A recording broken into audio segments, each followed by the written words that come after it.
Assalamualaikum warahmatullahi wabarakatuh. Selamat bertemu kembali anak-anak. Kali ini kita akan melanjutkan masih di bab kelima.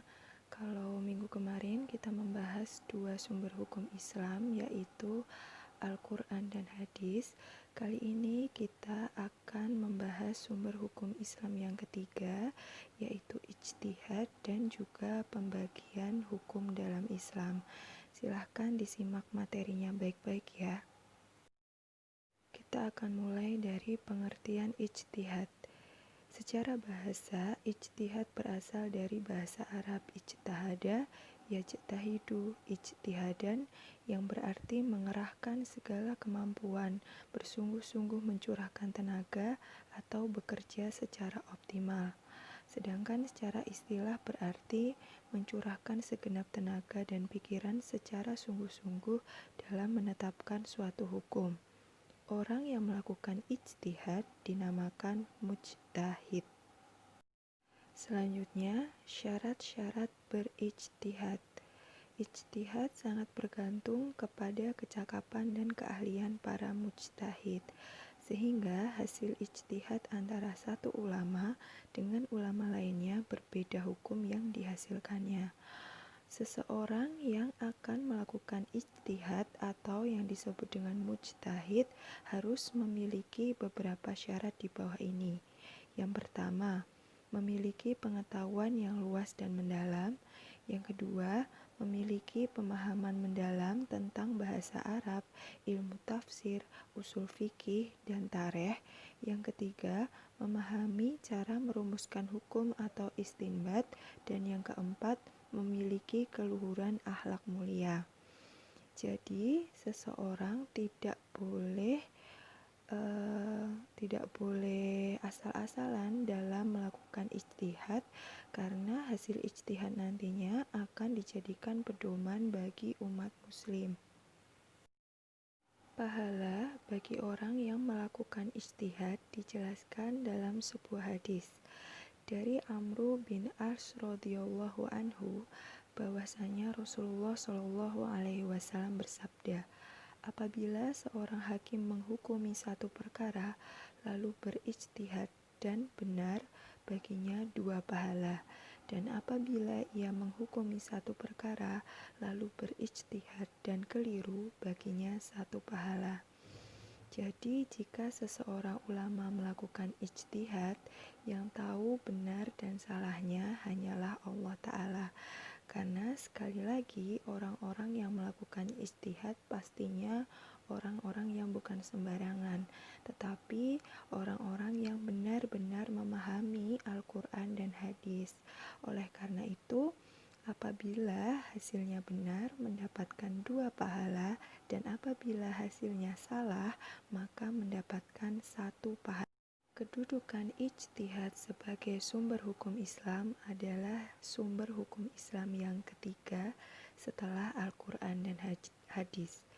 Ijtihad boleh dilakukan jika suatu persoalan tidak ditemukan hukumnya dalam Al-Quran dan hadis. Namun, hukum yang dihasilkan dari ijtihad tidak boleh bertentangan dengan Al-Quran maupun hadis. Mengenai kedudukan ijtihad sebagai sumber hukum Islam yang ketiga dijelaskan dalam hadis di bawah ini.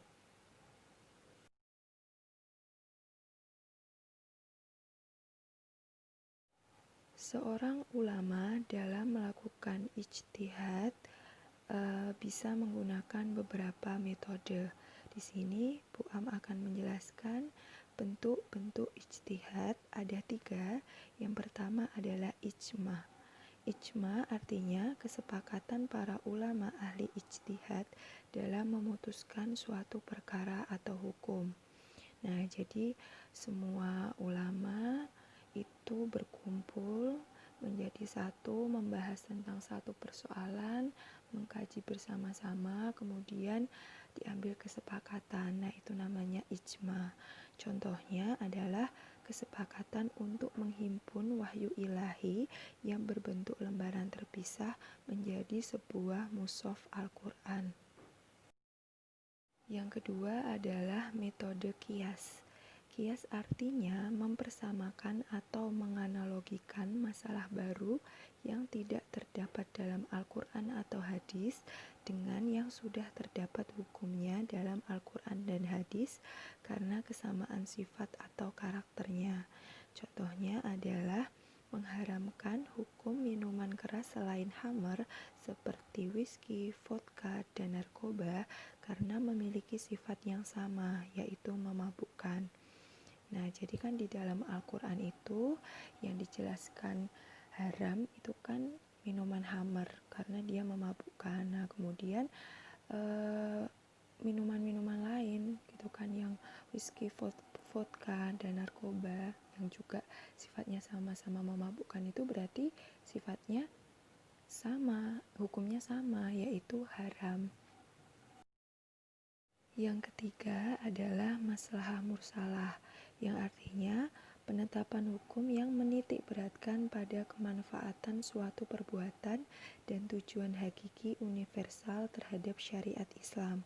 Jadi hukum ini lebih mengetimbangkan manfaatnya bagi manusia. Contohnya, seseorang wajib mengganti atau membayar atas kerugian kepada pemilik barang karena kerusakan di luar kesepakatan yang telah ditetapkan.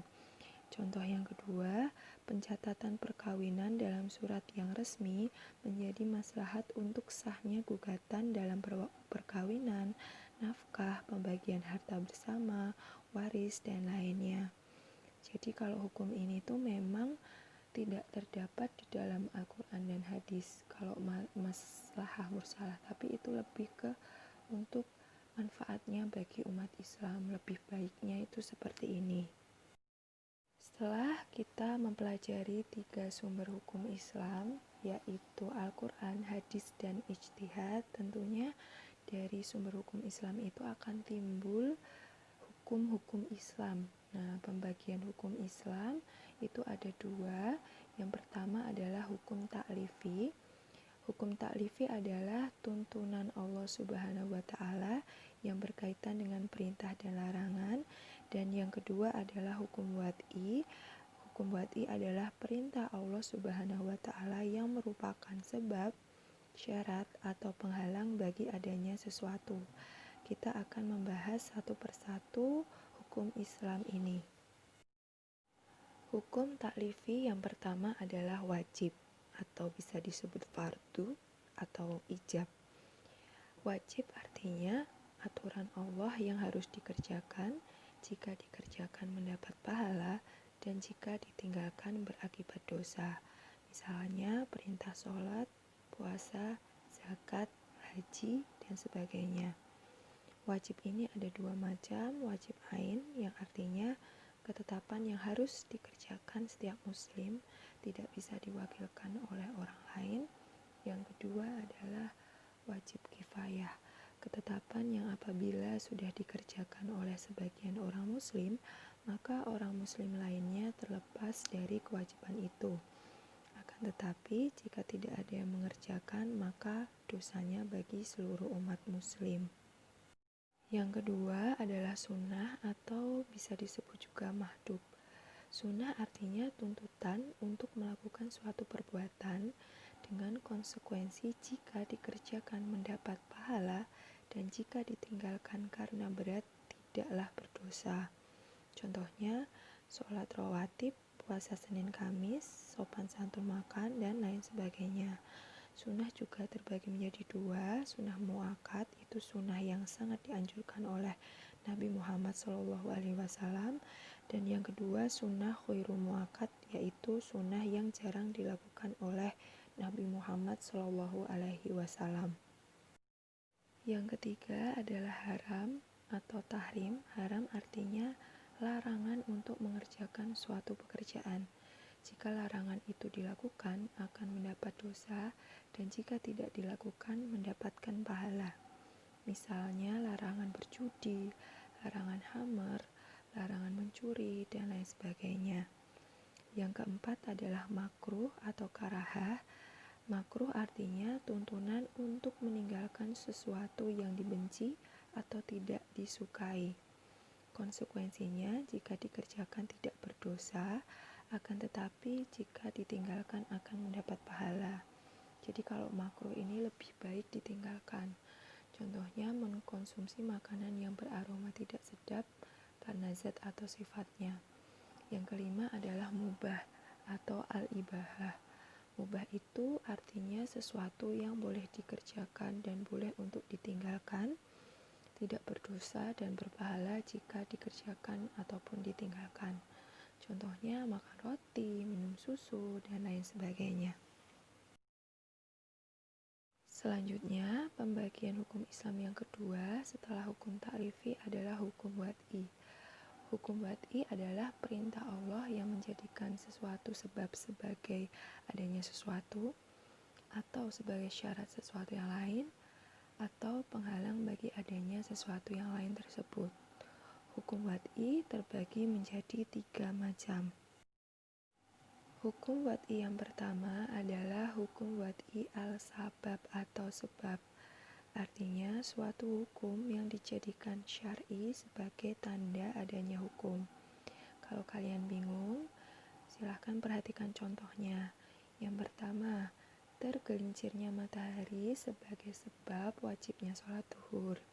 Yang kedua, datangnya bulan Ramadan menjadi sebab diwajibkan berpuasa.